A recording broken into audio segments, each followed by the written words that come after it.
Hello, hello. Today we are looking at Theories of Personality, 11th edition, Chapter 2, Book Reading. Sigmund Freud, Psychoanalysis. It is no exaggeration to say that personality theory has been influenced more by Sigmund Freud than by anyone else. His system of psychoanalysis was the first formal theory of personality and is still the best known. Not only did Freud's work affect thinking about personality in psychology and psychiatry, but it also made a tremendous impact on the way we look at human nature in general. Few ideas in the history of civilization have had such a broad and profound influence. When he died in 1939, the New York Times noted his passing in an editorial stating that Freud was the most effective distributor of complacency in our time. Many of the personality theories proposed after Freud are derivatives or elaborations on his basic work. Others owe their impetus and direction in part to their opposition to Freud's psychoanalysis. It would be difficult to comprehend and assess the development of the field of personality without first understanding Freud's system. The life of Freud, 1856 to 1939, the early years. Freud was born in 1856 in Freiburg, Moravia, I can't pronounce the place, which is now in the town of Pribor in the Czech Republic. His father was a relatively unsuccessful wool merchant, and when his business failed in Moravia, he moved the family to Leipzig, Germany, and then later, when Freud was 4, to Vienna, where he remained for almost 80 years. When Freud was born, his father was 40 years old, and his mother, his father's third wife, was only 20. The father was a strict and authoritarian. Freud later remembered how much hostility and anger he felt toward him when he was growing up. He also felt superior to his father as early as age 2. Freud's mother was very attractive, and she was extremely protective and loving toward Freud, her first son. Towards Sigmund, her first son, which is Sigmund Freud. Okay. Anyways, Freud felt a passionate, even sexual attachment to her, a relationship that set the stage for his concept of the Oedipus complex, as we will see much of Freud's theory reflected and built on his own experiences as a child. Freud's mother took pride in young Sigmund, convinced he would become a great man. Among Freud's lifelong personality characteristics were a high degree of self-confidence, an intense ambition to succeed, and dreams of glory and fame. Showing the impact of his mother's continuing attention and support, he wrote, "A man who has been the indisputable favorite of his mother keeps for life the feeling of a conqueror." There are 8 children in the Freud family, 2 of them his adult half-brothers with children of their own. Freud resented them all and grew jealous whenever another competitor for his mother's full-time attention and affection was born. From an early age, he exhibited a high level of intelligence, which his parents helped to foster. His sisters were not allowed to practice the piano, lest the noise disturb Freud's studies. He was given a room of his own. He often took his meals there so as not to lose time from his studies. The room was the only one in the apartment to contain a prized oil lamp. The rest of the family had to use candles. From an early age, he exhibited a high level of intelligence, which his parents helped to foster. Oh, wait, I just read that. Freud entered high school a year earlier than was typical and was frequently at the head of his class. He was fluent in German and Hebrew, and mastered Latin, Greek, French, and English in school, and taught himself Italian and Spanish. As a youngster, he enjoyed reading Shakespeare in English. Freud had many interests, including military history, but when it came time to choose a career from among the few professions that were open to Jews in Vienna, he settled on medicine. It was not that he wanted to become a physician, but rather he believed that the study of medicine would lead to a career in scientific research, which would in turn bring him the fame he so strongly wanted and felt he deserved. The cocaine episode. While in medical school, Freud began to experiment with cocaine, which at that time was not an illegal substance. He took the drug himself and persuaded his fiancée, sisters, and friends to try it. Freud called cocaine a miracle drug and claimed it eased his depression and chronic indigestion. He continued to use cocaine to make the bad days good and the good days better. Cocaine thrilled him in a manner that everyday life could not. He wrote romantic, even sexual letters to his fiancée and dreamed grandiose dreams of his future career. In 1884, he published an article about cocaine's beneficial effects, thinking it would make him famous, but that was not to be. This article was later judged to be a major contributor to the cocaine epidemic. Freud was strongly criticized for his part in unleashing this cocaine epidemic. The publicity later brought him infamy rather than fame, and for the rest of his life he tried to erase his earlier endorsements of cocaine. He would remove a lot of the references to it from his own bibliography, and continued to use it well into middle age. However, he did eventually switch to wine, and he drinks a lot of it. Finding the sexual basis of neurosis. Freud was discouraged from pursuing his intended career in scientific research when his major professor told him there would be many years before he could obtain a professorship and support himself financially. Because he lacked an independent income, he believed his only choice was to enter private practice. A further impetus was his engagement to Martha Benyas, which lasted 4 years before they could afford to marry. Freud established a practice as a clinical neurologist in 1884 and began his exploration of the personalities of people suffering from emotional disorders. He studied several months in Paris with the psychiatrist Jean-Martin Charcot, a pioneer in the use of hypnosis, who alerted Freud to the possible sexual basis of neurosis. Freud overheard Charcot say that a particular patient's problem was sexual in origin. Freud noted that while Charcot was discussing the issue, he did allow movement. When Freud returned to Vienna, he was again reminded of the possible sexual origin of emotional problems. A colleague described a patient's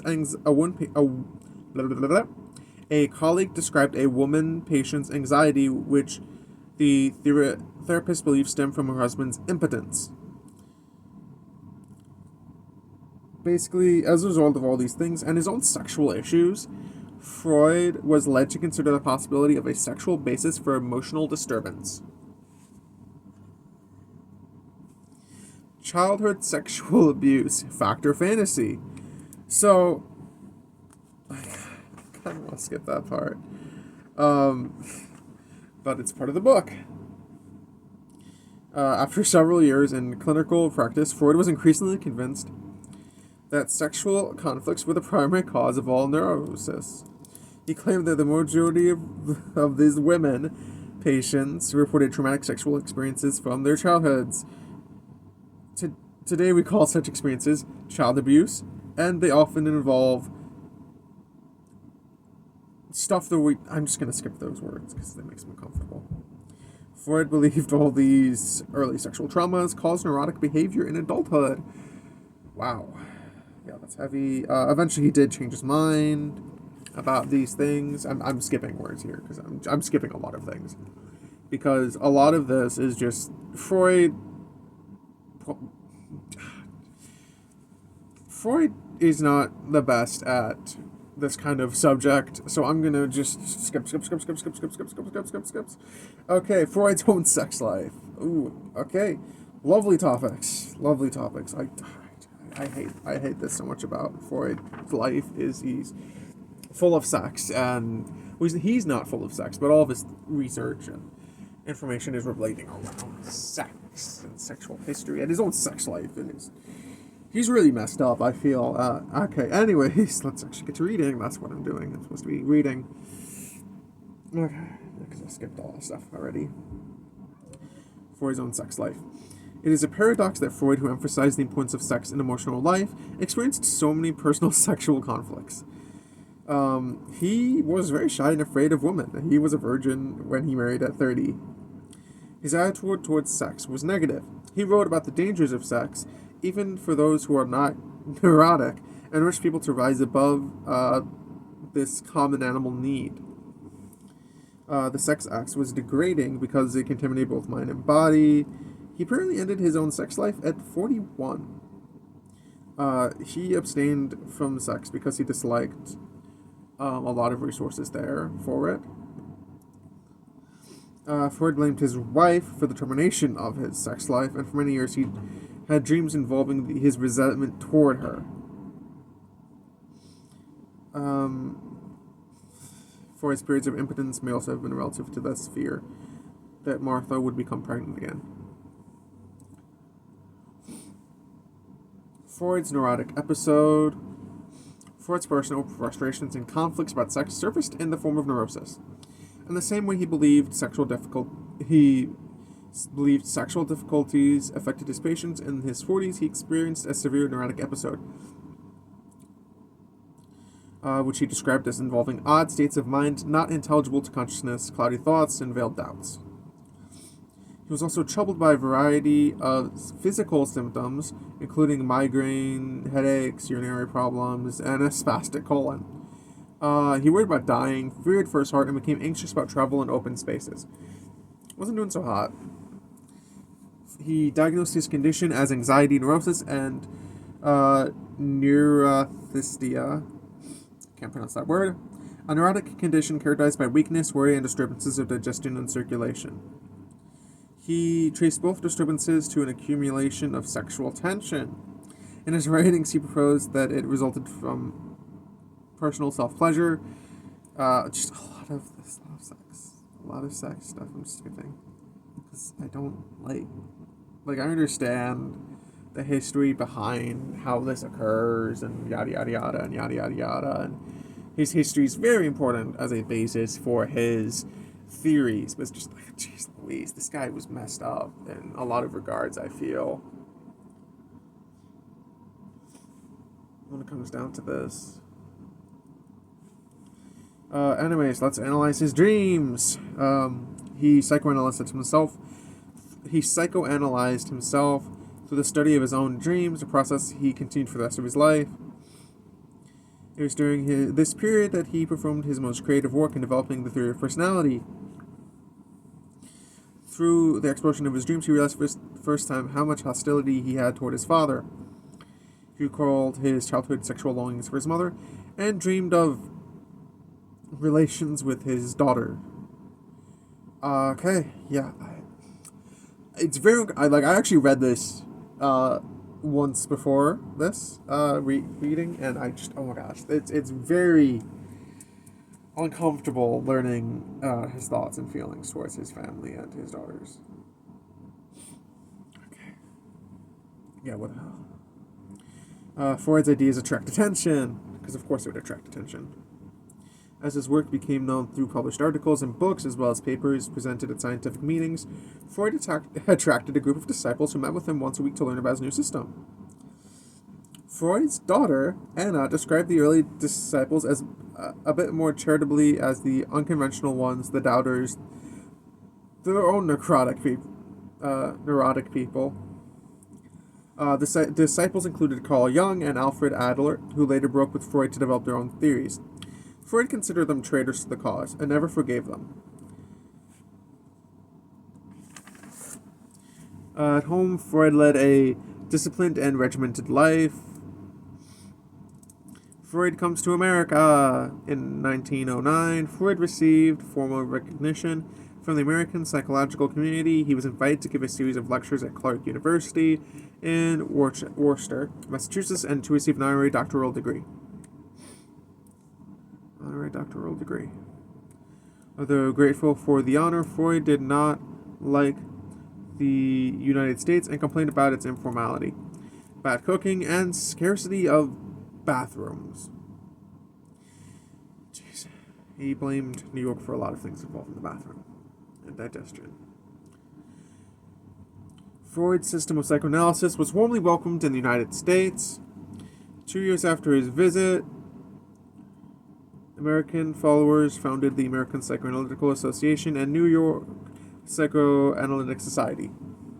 In 1920, only 11 years after his visit to America, more than 200 books on his work had been published in the United States. America may have made Freud sick, but it actually brought him a lot of fame. The final years, during the 1920s and 30s, he reached the pinnacle of success, but at the same time his health began to deteriorate seriously. from 1923 until his death. He underwent 33 operations for cancer of the mouth, probably because he smoked 20 cigars a day. Portions of his palate and upper jaw were surgically removed, and he experienced almost constant pain, and he refused medication for that pain, because Freud is Freud. And then when the Nazis arrived, they burned his books along with other so-called enemies of the state books. In 1938, when they occupied Austria, Freud refused to leave Vienna. Several times, gangs invaded his home. It was only after his daughter Anna was arrested and released that Freud agreed to leave for London. 4 of his sisters died in Nazi concentration camps, which is very saddening. Freud's health became even worse, but he remained mentally alert and continued to work almost to the last day of his life. And in the end, a doctor actually promised to not let Freud suffer needlessly because Freud asked for help.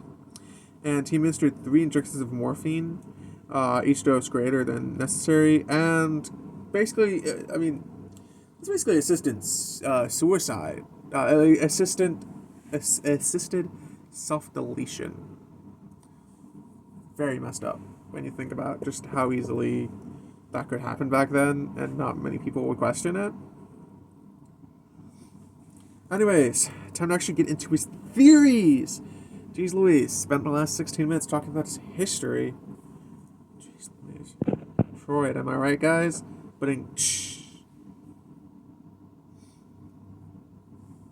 instincts, the propelling forces of the personality.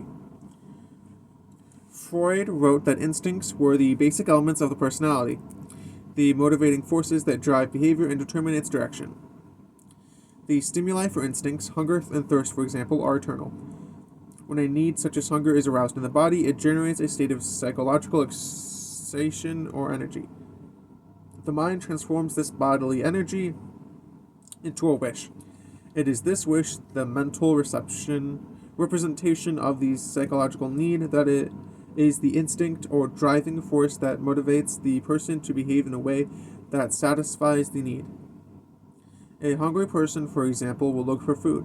The instinct is not the bodily state itself, rather it is the bodily need transformed into a mental state.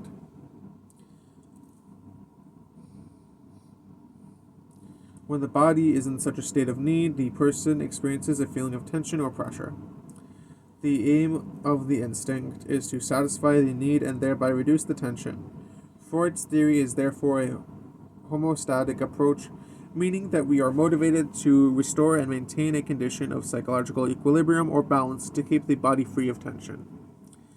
Freud believed that we always experience a certain level or amount of instinctual tension and we must continually act to reduce it. It is not possible to escape the pressure of our psychological needs, as we might escape some annoying stimulus in our external environment. This means that instincts that are always influence our behavior in a cycle of need, leading to a reduction of need. People may take different paths to satisfy their needs. Freud believed that psychic energy could be displaced to substitute objects, and this displacement was of primary importance in determining an individual's personality. Although the instincts are the exclusive source of energy from behavior, the resulting energy can be invested in a variety of activities. This helps explain the diversity we see in human behavior. 2 types of instincts. Freud grouped the instincts into 2 categories: life instincts and death instincts. The life instincts serve the purpose of survival of the individual and the species by seeking to satisfy the needs for food, water, air, and reproduction. The life instincts are oriented toward growth and development. The psychic energy manifested by the life instincts is the libido.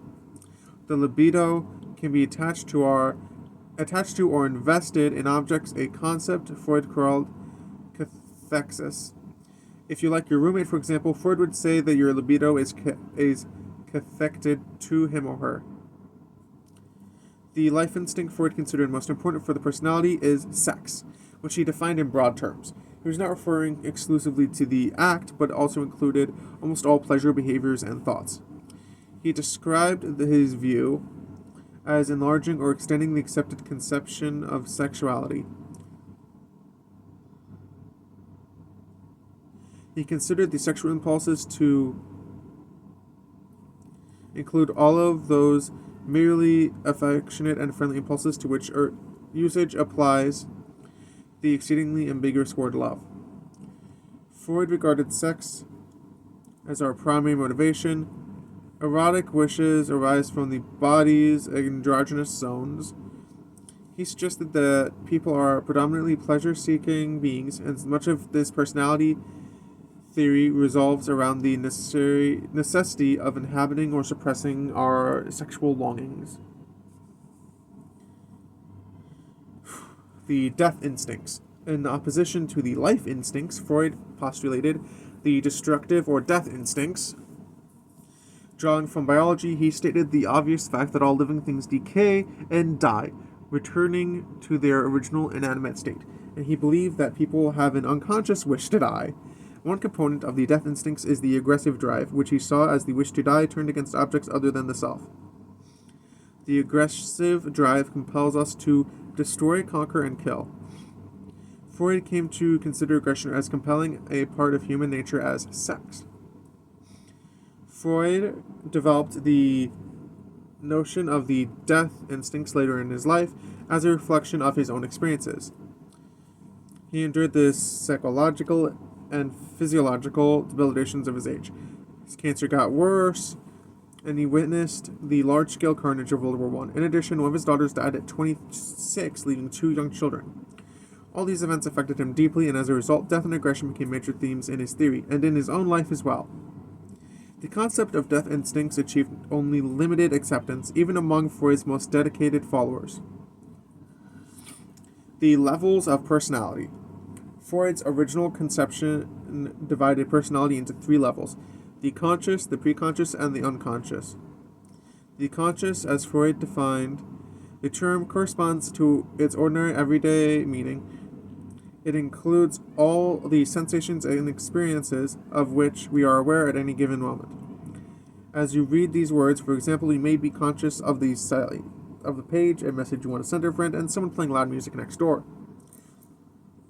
Freud considered the conscious to be limited aspect of personality because only a small portion of our thoughts, sensations, and memories exist in conscious awareness at any one time. He likened the mind to an iceberg. The conscious is the part above the surface of the water, the tip of the iceberg. More important, according to Freud, is the unconscious, the larger invisible portion below the surface.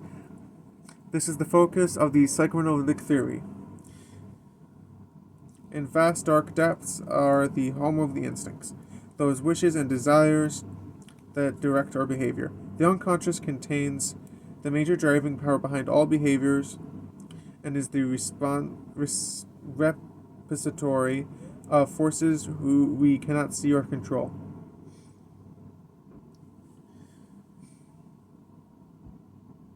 Between these 2 levels is the preconsciousness.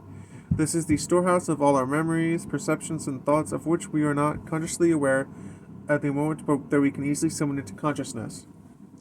The structure of personality, the id. Freud later revised the notion of 3 levels of personality and introduced in its place 3 basic structures in the anatomy of the personality: the id, the ego, and the superego. The id corresponds to Freud's earlier notion of the unconscious. The id is the reservoir for the instincts and libido. The id is a powerful structure of the personality because it supplies all the energy for the other 2 components. Because the id is the reservoir of the instincts, it is vitally and directly related to the satisfaction of bodily needs. As we saw earlier, tension is produced when the body is in a state of need, and the person acts to reduce the tension by satisfying the need. The id operates in accordance with what Freud called the pleasure principle. Through its concern with tension reduction, the id functions to increase pleasure and avoid pain. The id strives for immediate satisfaction of its needs and does not tolerate delay or postponement of satisfaction for any reason. It only knows instant gratification. It drives us to want what we want when we want it, without regard for what anyone else wants. It's a selfish, pleasure-seeking structure. The id has no awareness of reality. We might compare the id to a newborn baby who cries and frantically waves its legs and arms when its needs are not met, but who has no knowledge of how to bring these about satisfaction. Hungry infants cannot find food on their own. The only way the id can attempt to satisfy its needs are through reflex action and wish fulfilling, which Freud labeled primary process thought. The ego. Most children learn they cannot grab food from other people unless they are willing to face the consequences. For example, kids learn that they have to postpone the pleasure obtained from relieving tensions until they go to a bathroom, or that they cannot indiscriminately give vent to sexual and aggressive longings. The growing child is taught to deal intelligently and rationally with other people and the outside world, and to develop the powers of perception, recognition, judgment, and memory. The powers adults use to satisfy their needs. Freud called these abilities secondary process thoughts. We can sum up these characteristics as reason or rationality, and they are contained in Freud's second structure of personality, the ego, which is the rational master of the personality. Its purpose is not to thwart the impulses of the id, but to help the id obtain the tension reduction it craves. Because the ego is aware of reality, however, it decides when and how the id instincts can best be satisfied. It determines appropriate and socially acceptable times, places, and objects that will satisfy the id impulses. The ego does not prevent id satisfaction, rather it tries to postpone, delay, or redirect it in order to meet the demands of reality. It perceives and manipulates the environment in a practical and realistic manner, and so is said to operate in accordance with the reality principle. The ego thus exerts control over the id impulses. Freud compared the relationship of the ego and the id to that of a rider on a horse. The raw brute power of the horse must be guided, checked, and reined in by the rider. Otherwise, the horse could bolt and run, throwing the rider to the ground. The ego serves two masters, the id and reality, and is constantly mediating and striking compromises between their conflicting demands. Also, the ego is never independent of the id. It is always responsive to the id's demands and derives its power and energy from the id. It is the ego, the rational master, which keeps you working at a job you may not like, if the alternative is being unable to provide food and shelter. The controlling and... Oh, gosh, yawning. This book makes me tired. Not to be mean. The controlling and postponing function of the ego must be exercised constantly. If not, the id impulses might come to dominate and overthrow the rational ego. A person controlled by the id can easily become a danger to society, and might end up in treatment or prison. Freud argued that we must protect ourselves from being controlled by the id and postponed various unconscious mechanisms with which to defend the ego. The superego. The id and ego do not represent Freud's complete picture of human nature. There is also a third set of forces, a powerful and largely unconscious set of dictates or beliefs that we acquire in childhood. Our ideas of right and wrong in everyday language, we call this internal morality a conscious. Freud called this the superego. He believed that this moral side of personality is usually learned by the age of 5 or 6 and consists initially of the rules of conduct set down by our parents. Through praise, punishment, and example, children learn which behaviors their parents consider good or bad. These behaviors for which children are punished form the conscious. One part of the superego. The second part of the superego is the ego ideal, which consists of good, correct, or corrected behaviors for which the children have been praised. In this way, Freud believed children learn a set of rules that earn either acceptance or rejection from their parents. In time, children internalize their teachings, and their rewards and punishments become self-administered. Parental control is replaced by self-control, and punishments become Parental control is replaced by self-control. We come to behave at least in partial conformity with these now largely unconscious moral guidelines. As a result of this internalization, we feel guilt or shame whenever we perform some action contrary to this moral code.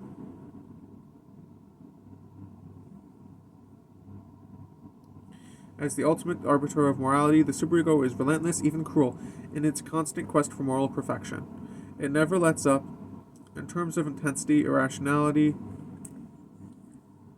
and insistence on obedience. It is not unlike the id. Its purpose is not merely to postpone the pleasure-seeking demands of the id, as the ego does, but to inhibit them completely, particularly those demands concerned with sex and aggression. The superego strives neither for pleasure nor for attainment of realistic goals. It strives solely for moral perfection. The id presses for satisfaction, the ego tries to delay it.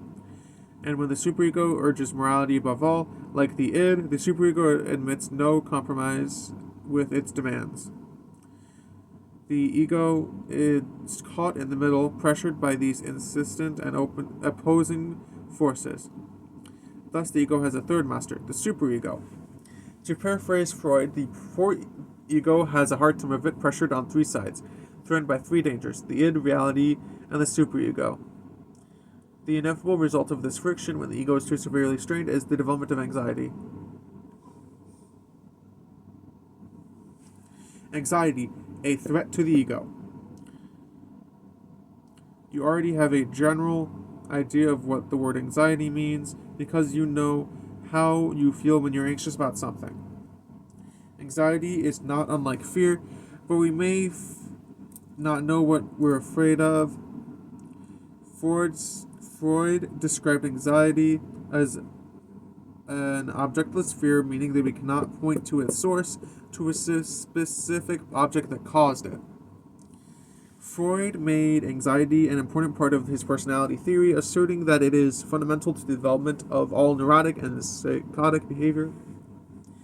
He suggested that the prototype of all anxiety is the birth trauma. The fetus in its mother's The fetus in its mother's womb is in the most stable and secure of worlds, where every need is satisfied without delay. But at birth, the organism is thrust into a hostile environment. Suddenly, it is required to begin adapting to reality because its instinctual demands may not be always immediately met. The newborn's nervous system, immature and ill-prepared, is bombarded with diverse sensory stimuli. Consequently, the infant engages in a massive motor movements, heightened breathing, and increased heart rate.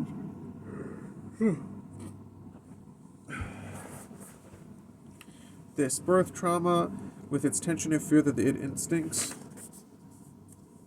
won't be satisfied, in our first experience with anxiety, according to Freud.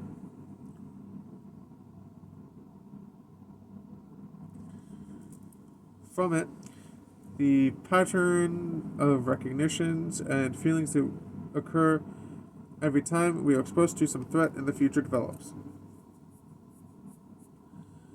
When we cannot cope with anxiety, and when we are in danger,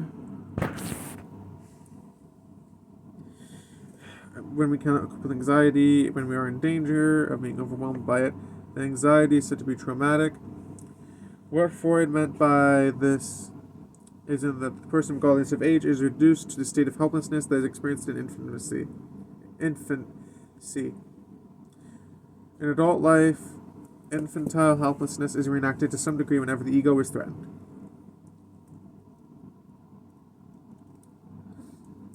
Reality anxiety. The first type of anxiety, the one from which others are derived, is reality anxiety, or objective anxiety. This involves a fear of real dangers in the real world. Most of us justify justifiably fear many things. Reality anxiety serves the positive purposes of guiding our behavior to escape or protect ourselves from actual dangers. Our fear subsides when the threat is no longer presented. These reality-based fears can be carried to extremes. However, the person who cannot leave home for fear of being hit by a car or cannot light a match for fear of fire is carrying reality-based fears beyond the point of normalcy. Neurotic anxiety, the other kinds of anxiety, neurotic anxiety, and moral anxiety, are most consistently troublesome to our mental health. Neurotic anxiety has its basis in childhood, in a conflict between instinctual gratification and reality. Children are often punished for overtly expressing sexual or aggressive impulses. Therefore, the wish to gratify certain id impulses generates anxiety. The neurotic anxiety is an unconscious fear of being punished for impulsively displaying id-dominated behavior. Note that the fear is not of the instincts themselves, but of what might happen as a result of gratifying these instincts. Moral anxiety. Moral anxiety results from conflict between the id and superego. In essence, it is a fear of one's consciousness, of conscious.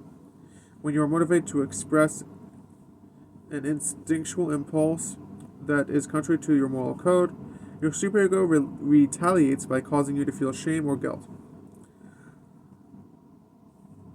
In everyday terms, you might describe yourself as conscience-stricken. Moral anxiety is a function of how well developed the superego is. A person with a strong inhibiting conscience will experience greater conflict than a person with less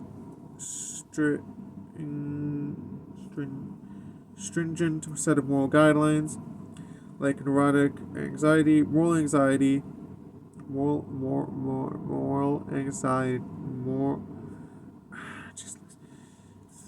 like neurotic anxiety, moral anxiety has some basis in reality.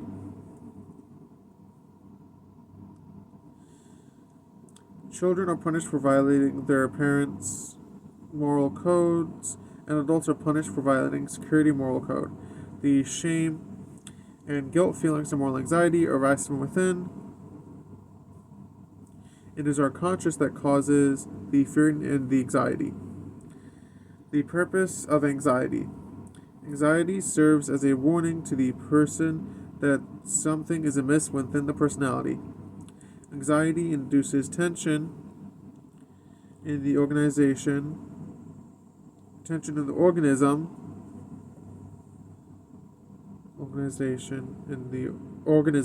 and thus becomes a drive. That the individual is motivated to satisfy the tension must be reduced. Anxiety alerts the individual that the ego is being threatened and that unless action is taken, the ego might be overthrown. There are a number of options for how the ego can protect or defend itself. Running away, inhibiting the impulse, need, or obeying the dictates of the conscious. If none of these rational techniques works, the person may resort to defense mechanisms, the non-rational strategies designed to defend the ego. Defenses against anxiety. We saw that anxiety is a signal that impending danger, a threat to the ego, must be counteracted or avoided. The ego has to reduce the conflict between the demands of the id and the strictures of society as represented by the superego. According to Freud, the conflict is ever present because the instincts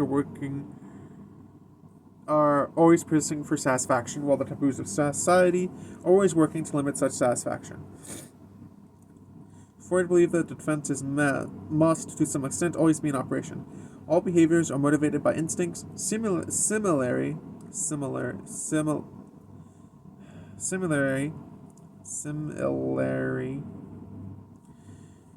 all behaviors are defensive in the sense of defending against anxiety. The intensity of the battle within the personality may fluctuate, but it never stops.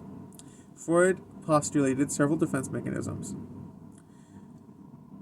and noted that we rarely use just one. We typically defend ourselves against anxiety by using several at the same time. Although defense mechanisms vary in their specifics, they share two characteristics in common. They are all denials or distortions of reality, necessary ones, but distortions nevertheless. And two, they all operate unconsciously. Repression, which is the most fundamental and frequently used defense. Okay. Repression involves unconscious denial of the existence of something that causes anxiety. I'm skipping through. I'm going to simplify a lot of what I'm reading for this. Denial involves denying the existence of an external threat or traumatic event. Rejection formation involves expressing an id impulse that is the opposite of the one truly driving the person.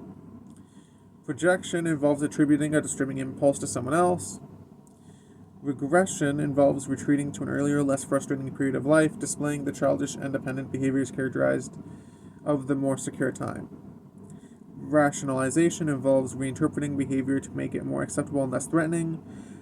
Displacement involves shifting id impulses from a threatening or unavailable object to a substitute object that is available. Sublimation involves altering or displacing id impulses by diverting instinctual energy into socially acceptable behavior.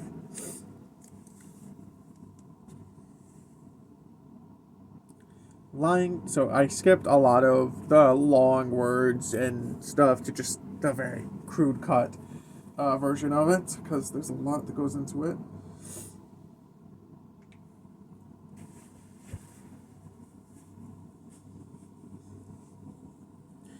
Lying to ourselves. As we have seen, these defense mechanisms are unconscious denials or distortions of reality. We are lying to ourselves when we use these defenses, but we are not aware of doing so. If we know we were lying to ourselves, the defenses would not be so effective. If the defenses are working well, they keep threatening or disturbing material out of our conscious awareness. As a result, we may not know the truth about ourselves. We may have a distorted picture of our needs, fears, and desires.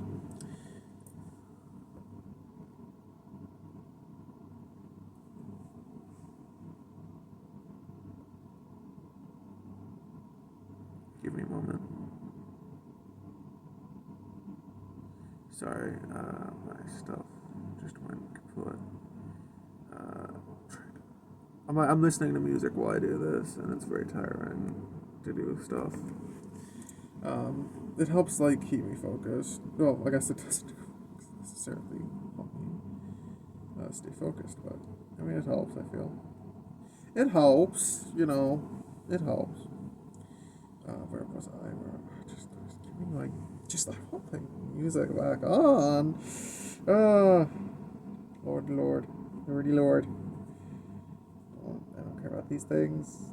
Just music section. Where's the music section? Sorry, I'm going crazy, you know. Oh, I don't want that. I don't want that either. Didn't know that was a thing. I want my music. Please give me my classical. So, no, I don't necessarily need classical necessarily, but I want my music to be my music. Just my music is my music.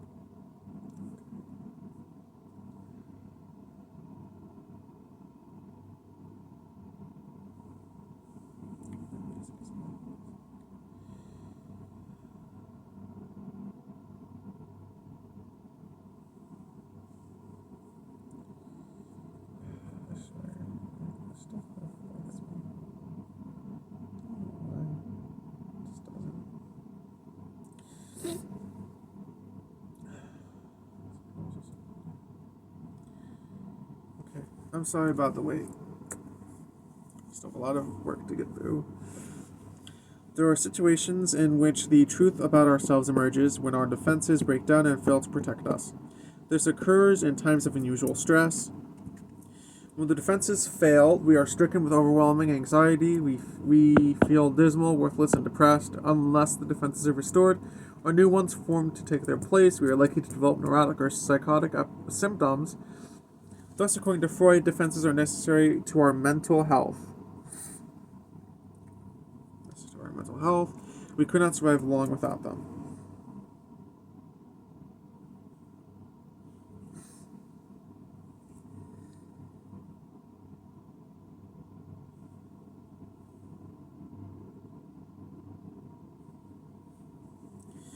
Freud believed that psychosexual stages of personality development. The fact is, I actually know most of these relatively well, so I feel like I don't necessarily have to read them out to you all. So I'll probably skip psychosexual stages. Because I don't want to. I'm good. I don't want to reread all that stuff again. It's very tiring. Very tiring. So tiring. I'm so tired. Anyway, sorry. Questions about human nature. Freud did not present us with a flattering or optimistic image of human nature. Quite the opposite. He argued that each person is a dark cellar of conflict in which a battle is continually raging. Human beings are depicted in gloomy, pessimistic terms, condemned to a struggle with our inner forces, which we are almost always destined to lose, doomed to anxiety, to the thwarting of at least some of our driving impulses. We experience continuing tension and conflict. We're endlessly defending ourselves against the forces of the id, which stand ever alert to topple us. Not a happy prospect. In Freud's system, there's only one ultimate and necessary goal in life: to reduce tension.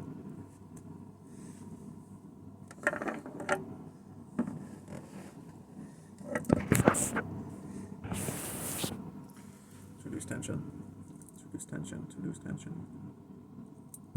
What did I say that? To reduce tension.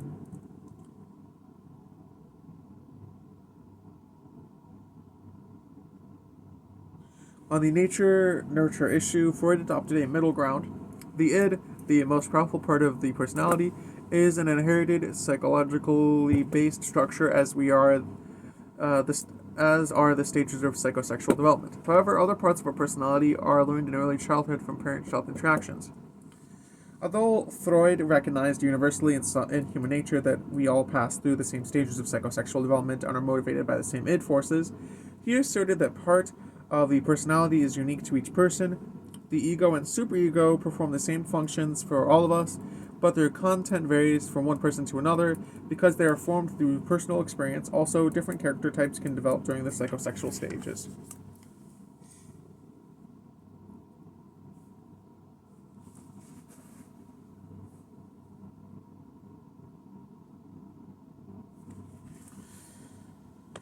On the issue of free will versus determinism, Freud held a deterministic view. Virtually everything we do, think, and even dream is predetermined by life and death instincts, the inaccessible and invisible forces within us.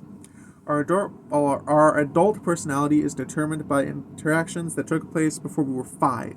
At a time when we had limited control, these experiences forever hold us in their grip. Freud also argued, however, that people who undergo psychoanalysis could achieve the ability to exercise increased free will and take responsibility for their choices. Thus, Freud suggested that psychoanalysis had the potential to liberate people from the constraints of determinism. Awesome.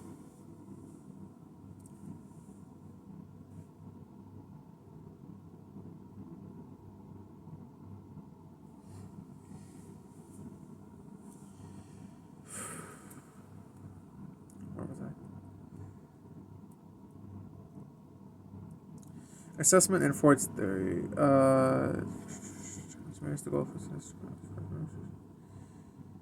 How can this psychoanalysis evaluate, assess, or even find this invisible portion of our mind, this dark area that is otherwise inaccessible to us?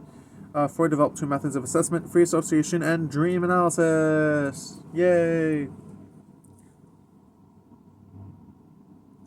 Free association, Freud's development of the technique free association, owes much to Joseph Breuer,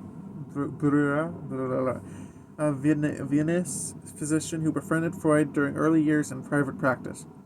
In treating a young woman who showed symptoms of hysteria, Breuer found that hypnotizing her enabled her to remember repressed events, recalling the events, reliving all the experiences, and brought relief from the disturbing symptoms.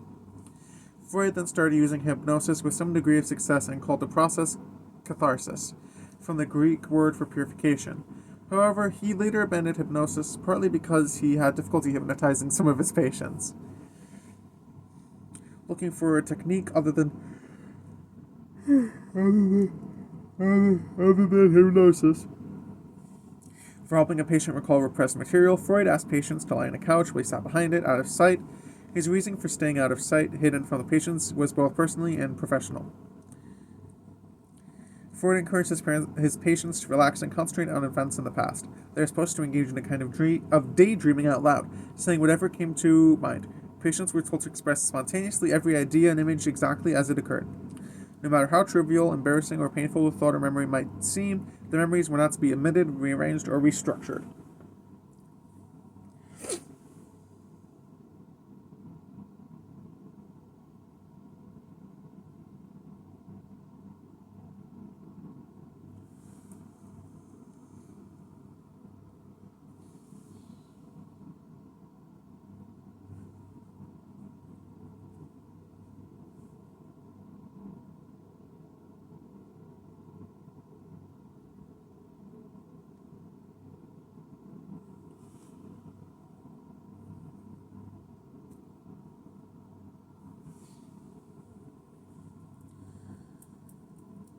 Freud believed that there was nothing random about the information uncovered during free association, and that it was not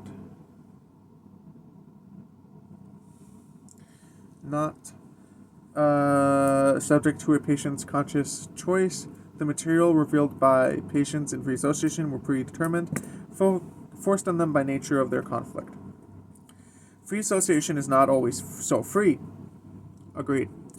Freud also found that sometimes the technique did not operate so freely. Some experiences or memories were evidently too painful to talk about, and the patient would be reluctant to disclose them. Freud called these moments resistances. He believed they were significant because they indicated that the analysis was getting close to the source of the patient's problems. Resistance is a sign that the treatment is heading in the right direction, and that the analyst should continue to probe in that area.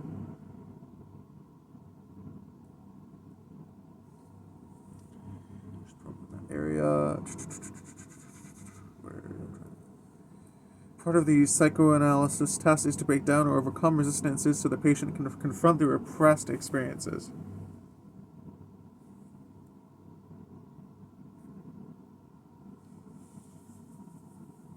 Freud believed that dreams represent in symbolic form repressed desires, fears, and conflicts, so strongly that these feelings have repressed so that they surface only in disguised fashion during sleep. He argued that there were two aspects of dreams: the manifest content, which refers to the actual events in the dream, and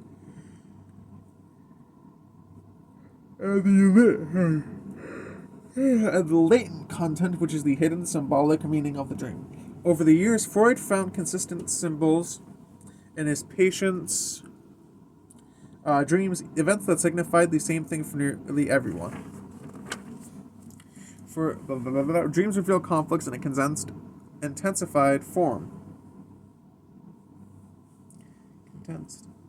Intensified form.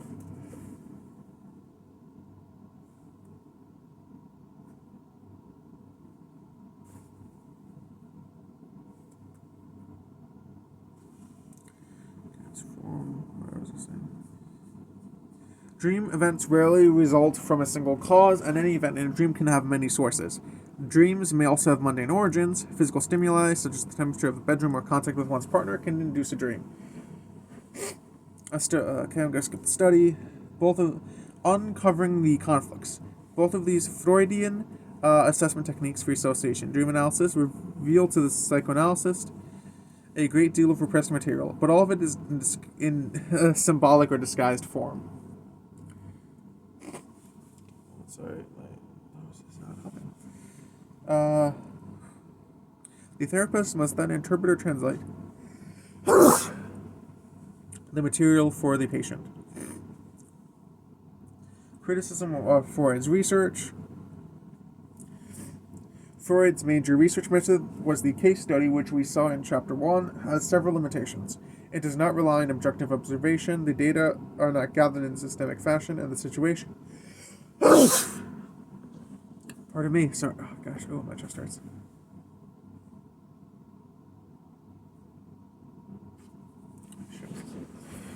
It is not amenable to the duplication of variation. He did not keep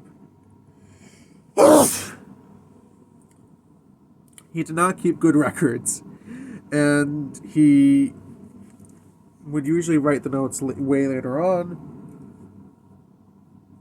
And a lot of what it goes to is that, so I'm not reading verbatim now, is the fact is, it's like you have your solution and you want everything to lead to that solution, basically. And that's kind of what Freud was doing. It's like, this is what I think is the end result. Let me come up with ways you get there. And he didn't really believe in the experimental research and all that stuff. And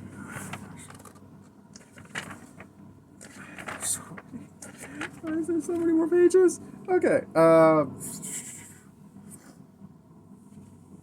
Difficulty arises because Freud's observations cannot be repeated. So, scientific testing of Freudian concepts. In the years since his death, many of his ideas have been submitted to experimental studying. In some evaluations, case histories were not considered. Every effort was made to restrict the investigation to data thought to have high degree of objectivity. Some concepts could not be tested. Some that did was slightly useful, but there was a lot of stuff that it just doesn't hold up a lot. So let's just focus on some other aspects then. Some aspects would be the aspect of me thinking. I know what I'm doing, but I don't. I really don't.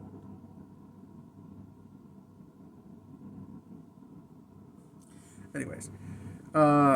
The unconscious. The notion that unconscious forces can influence the conscious through the behavior is now well established. Subliminal perception.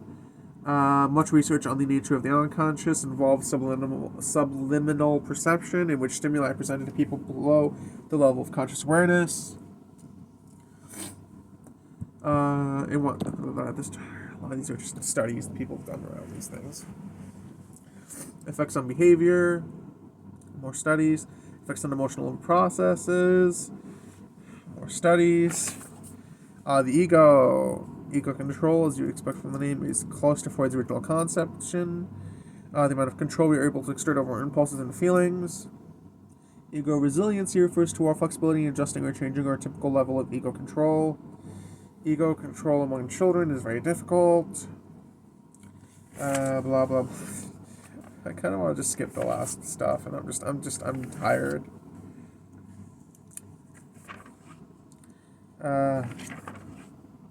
Yeah, I'm just gonna end here. I'm skipping a lot of the ending, but honestly, that's all I care to read about.